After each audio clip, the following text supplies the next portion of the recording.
The term Old English was invented as a patriotic and philological convenience.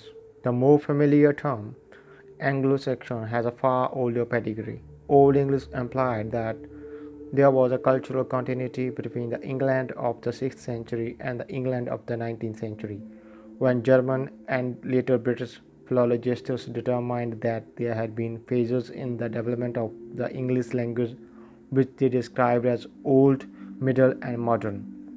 Anglo-Saxon had, on the other hand, come to suggest a culture distinct from that of modern England, one which might be pejoratively linked to the overtones of Saxon, a word long thrown back by angry Celts at English invaders and English cultural imperialists.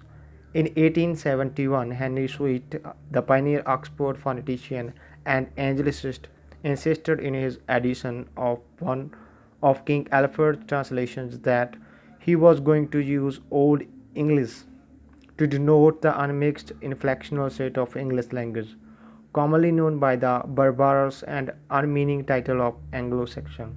1,000 years earlier, King Alfred himself had referred to the tongue which he spoke and in which he wrote the English.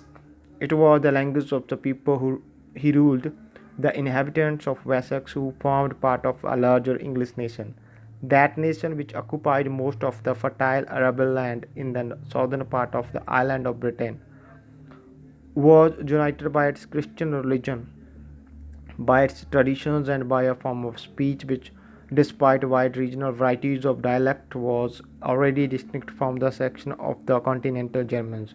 From the 13th century onwards, however, Alfred's English gradually became incomprehensible to the vast majority of the English-speaking descendants of those same Anglo-Saxons.